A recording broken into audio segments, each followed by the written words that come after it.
I only came downstairs to grab my charger. But my mom's friend was already curled up on the couch, legs tucked under her, wine glass in hand, TV flickering in the background.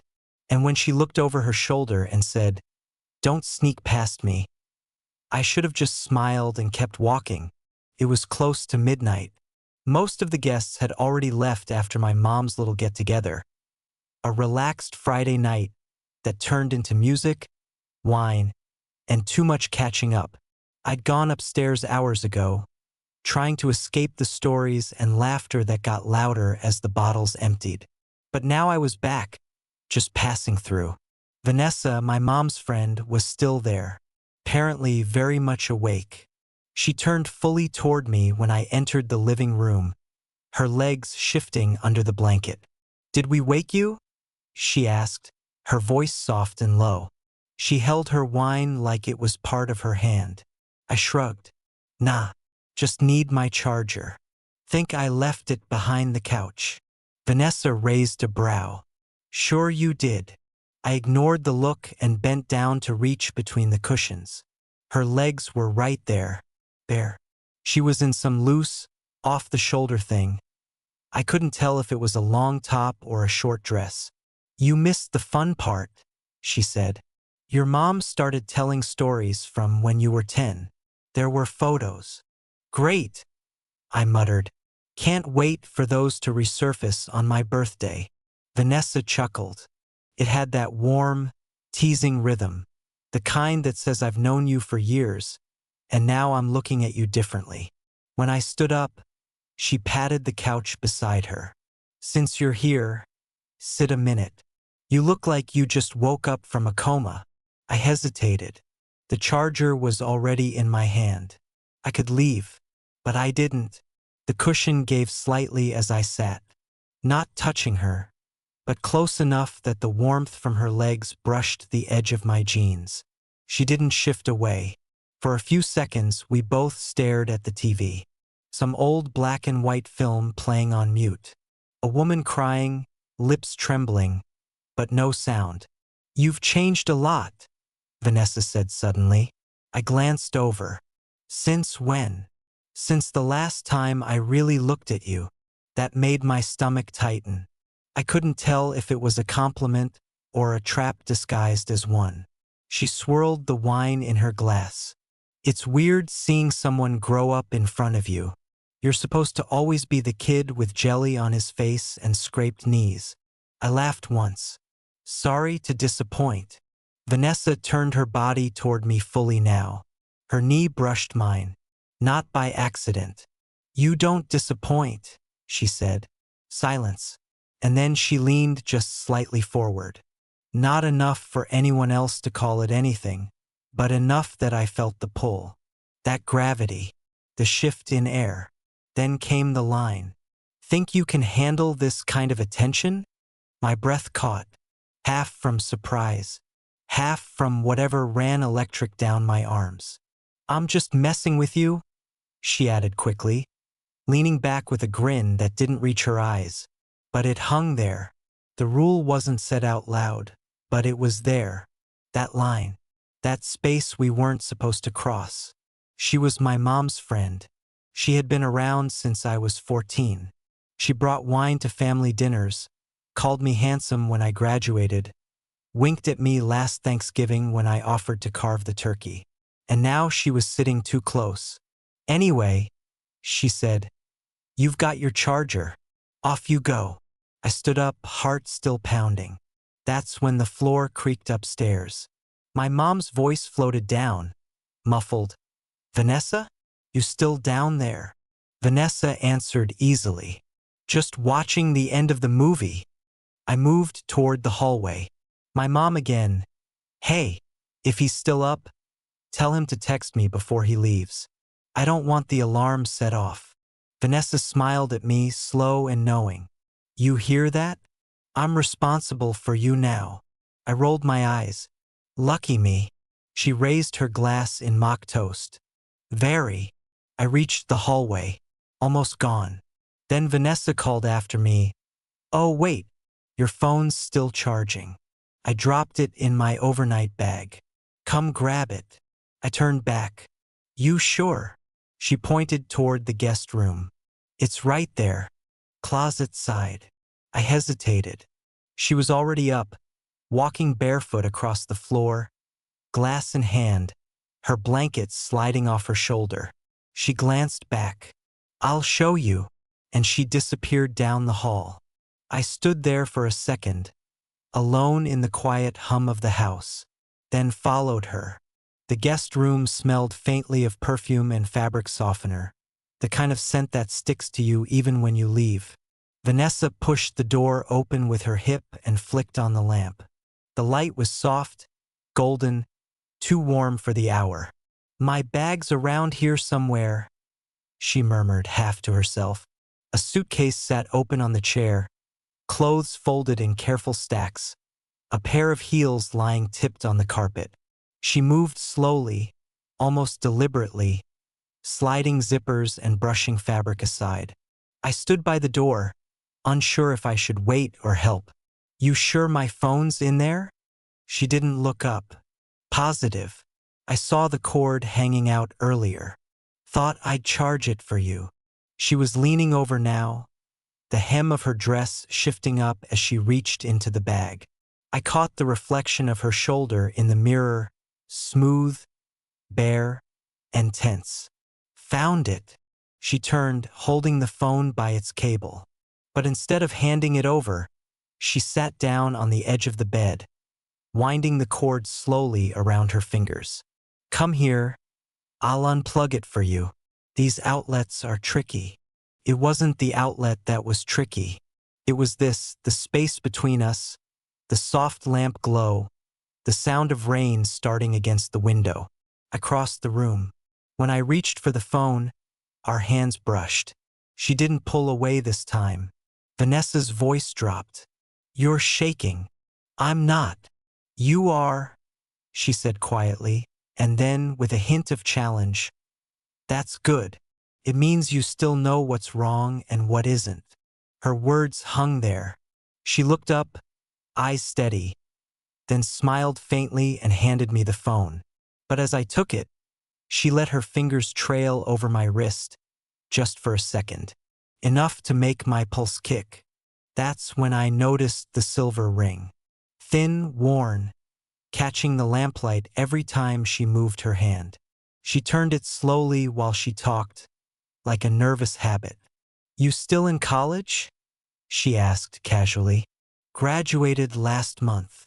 Ah, so no more excuses then. For what? For not knowing what you want. She leaned back, propping herself on one hand, the other still spinning that ring. I caught my reflection in the mirror behind her, standing there trying to look composed, failing miserably. You ever notice, Vanessa said softly, how quiet a house gets after midnight? I swallowed. I notice now, she smiled.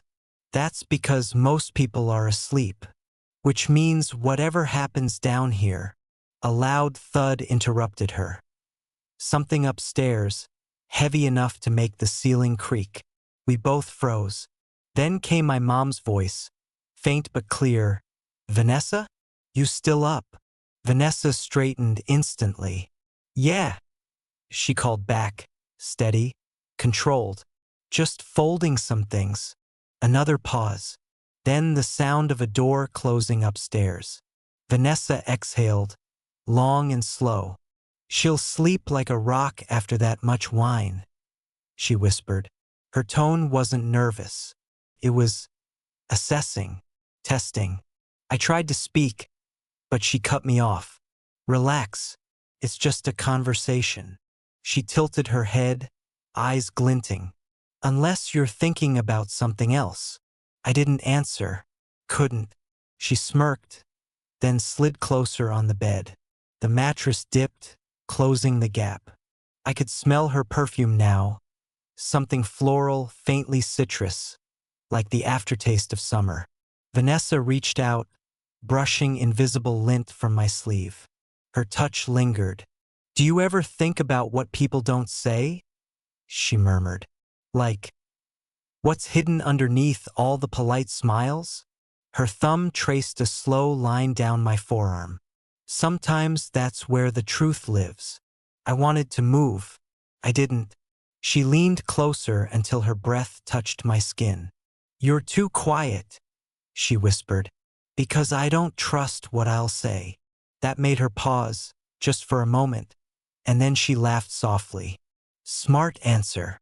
For a heartbeat, the air between us changed again. Thick, charged, almost dangerous. Her phone buzzed on the nightstand. Loud, sharp, slicing through the silence. Vanessa flinched, grabbed it, flipped it over. The screen glowed, Ethan's speech balloon. She stared at it, jaw tight, then turned it face down without answering. Her voice was lower when she spoke again. "He never calls this late unless he's checking where I am. Your boyfriend." Something like that. The rain outside got heavier, a low drumming against the glass. The house felt smaller, the walls closer. "You should probably get some sleep," I said quietly. She tilted her head. "You think I can sleep after all that?" Then she smiled. Not sweetly, not kindly, but like someone about to break her own rule. "Tomorrow," she said, standing up and walking toward the door. "If you're still here, maybe we finish this conversation properly." She reached the switch, turned off the lamp. The room fell into soft darkness, lit only by the faint blue light from her phone. As she stepped out, her voice came from the hallway, just above a whisper. "Don't make plans in the morning." Then the door clicked shut.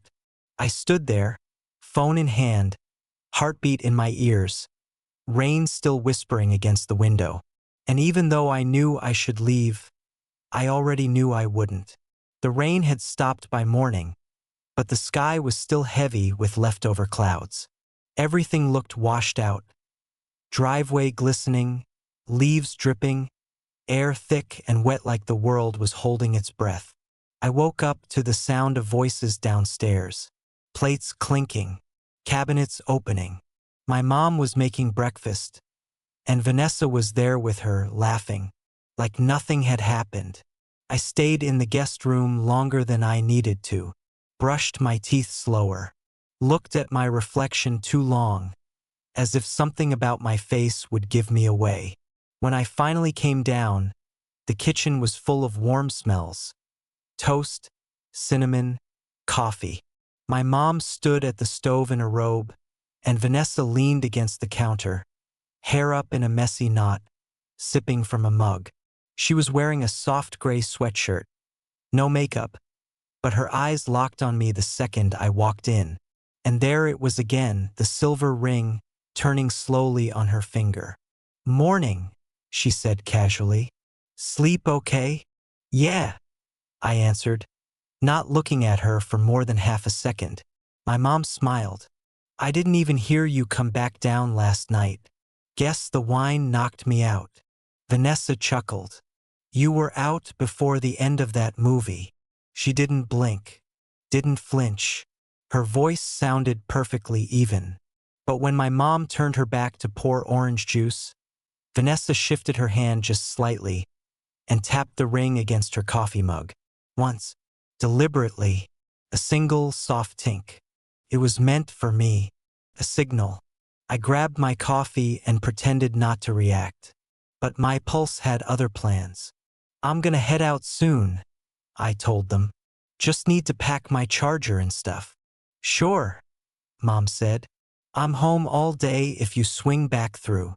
"Actually," Vanessa added, not missing a beat, "do you mind if I borrow your son for 10 minutes before he goes? I need help moving something in the garage. Too heavy for me." Mom waved her off. "As long as he doesn't break his back like last time." Vanessa smiled. "I'll be gentle." She led the way out the back door, down the steps, and into the garage without saying another word. The moment we were inside, she closed the door behind us and locked it. No one ever locked that door. The garage smelled like dust and detergent, a mix of paint cans and garden tools, cardboard boxes lined along the wall. Vanessa walked slowly to the center of the room and sat on one of them like it was a chair, then looked up at me. "So," she said, "are you always that good at pretending?" I didn't answer. She folded her hands around the mug. "You didn't even look at me. You acted like nothing happened." Vanessa tilted her head. Nothing did happen. We stared at each other, the space between us tighter than it should have been in that wide room. Then she sighed. "I wasn't going to say anything. I was going to let it fade. Let you pretend you misunderstood.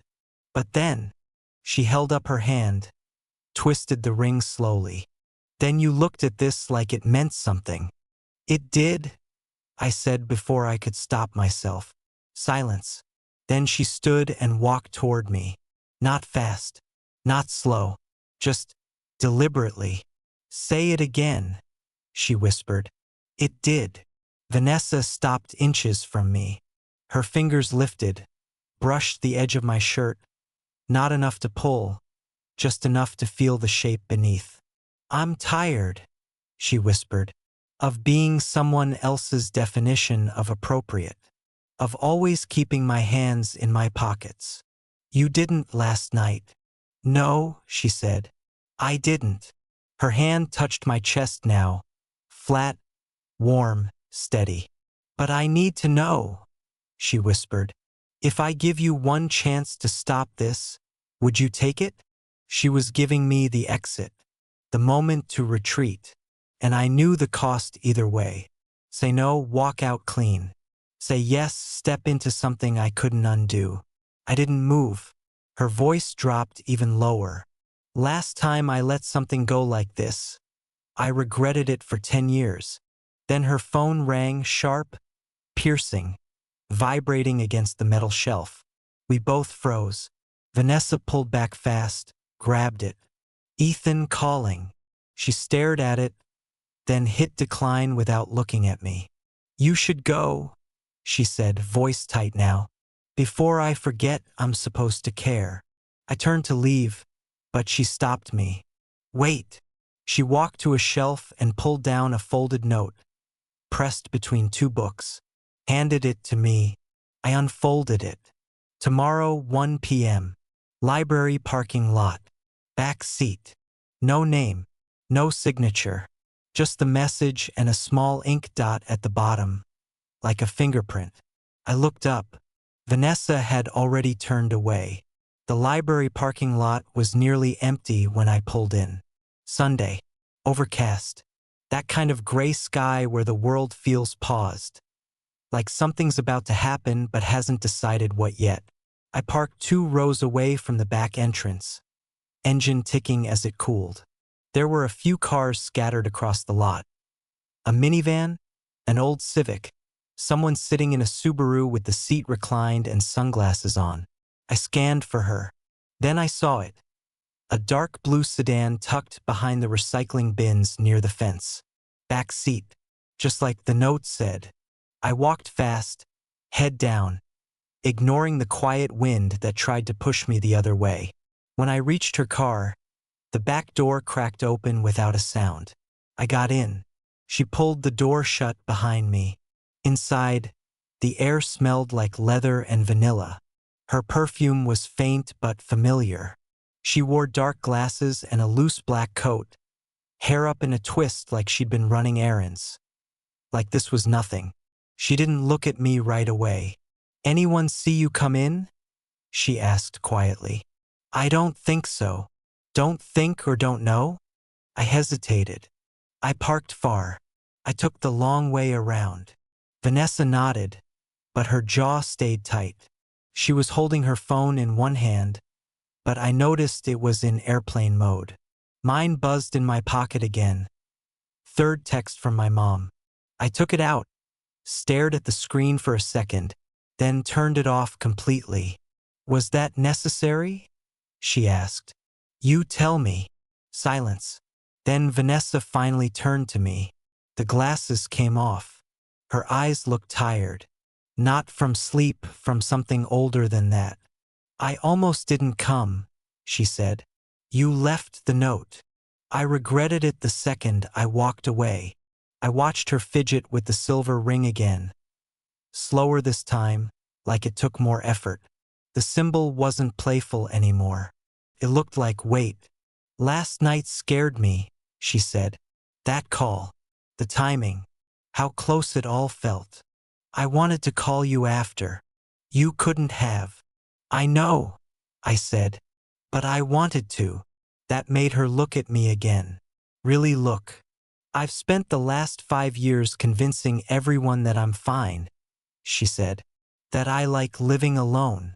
That I like my freedom.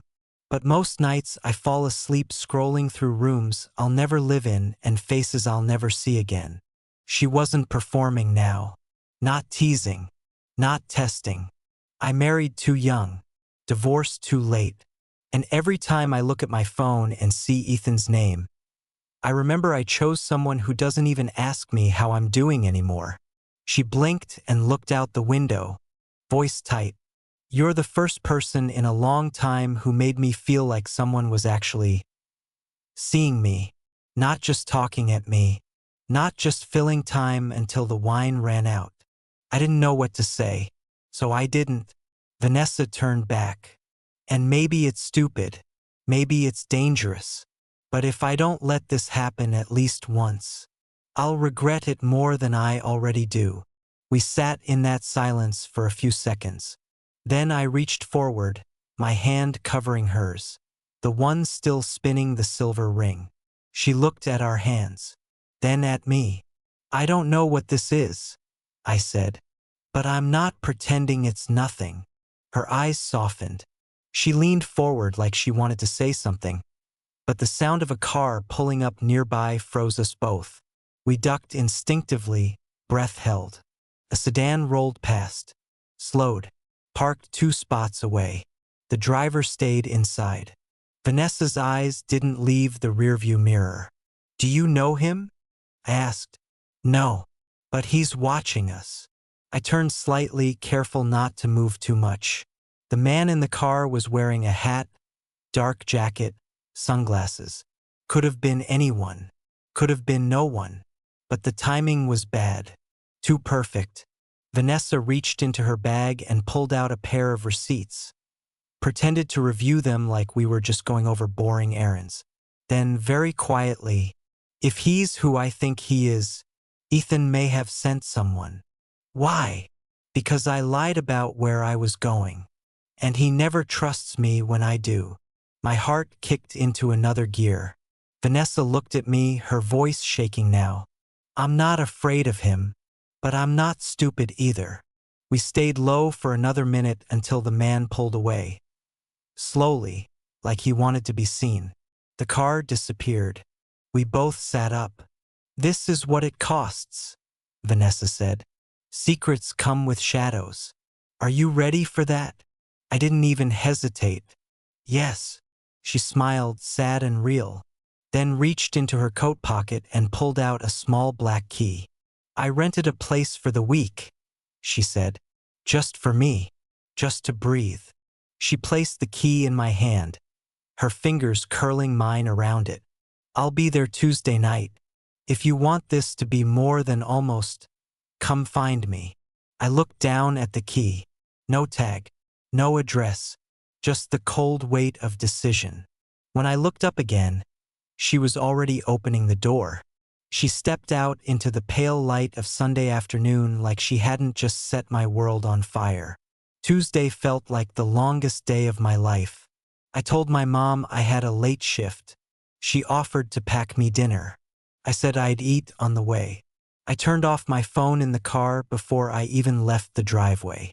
The key in my pocket felt heavier than before, like it had absorbed every moment that led to this. Every glance, every line crossed, every one we'd hovered over but didn't. I didn't know where I was going until I got there.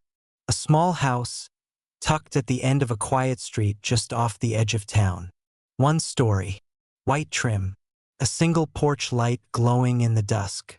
A rental, maybe furnished, maybe not. maybe temporary in all the ways this night could be. I parked across the street and sat for a full minute before I got out. As I approached the door, I didn't knock, just slid the key in and turned. Click. Inside was dim. One lamp lit in the living room. Curtains closed. No music. No wine. Just her. Vanessa was sitting on the armrest of the couch, barefoot, her hair down, wearing an oversized cream sweater that hung off one shoulder. No makeup. No jewelry. No ring. She looked up, and for the first time since this began, she didn't smile. She just breathed, like she'd been holding it for days. I stepped inside and closed the door behind me. No words. I walked toward her slowly, and she stood. Her hands found mine, and there was no game in her touch. No testing. No teasing. Just wait. We stood like that for a long moment, faces inches apart, everything unsaid humming in the space between us. Then she whispered, "Don't make me regret this." And I didn't answer. I kissed her. It wasn't wild or desperate. It was still quiet, full of everything we hadn't let happen until now. Her hands pressed against my chest, steady. Mine held her waist like I had to anchor her to this moment, or she might vanish. That was the moment, the one we couldn't return from. We didn't go to the bedroom. We stayed there in the living room, as if anything more would have broken the spell. She sat back on the couch, pulled me down beside her, curled into my side. We didn't talk for a while. Eventually, she said, "I don't know what this means." "It means it happened," I replied, "and no one can know." "I know." She closed her eyes and rested her head on my shoulder. 1 week later, I was back at my mom's house, helping her rearrange furniture. She was in the kitchen, vacuum humming, music playing on her phone. That couch was now angled toward the window. I was stacking books on the shelf when I heard footsteps behind me. Vanessa. She had just arrived, wearing sunglasses, sundress, holding a tray of lemon bars. Casual, breezy, unreadable. "Hey," she said to my mom. "Traffic was a nightmare." "Glad you made it," my mom replied. "He's been doing all the heavy lifting." Vanessa looked at me just long enough to let it sting. "Good boy," she said, like I was 12 again, and that was the rule. In public, I was the polite, helpful young man. She was the charming family friend. No glances, no private smiles, just silence. But as she passed behind me to set the tray down, her fingers brushed mine. Only once. And that was the new ritual. Never words, never plans. Just that touch, barely there, but more electric than anything else in the room. Later, after she left, I found something on the shelf where she'd passed, tucked between two books. Small, silver, her ring.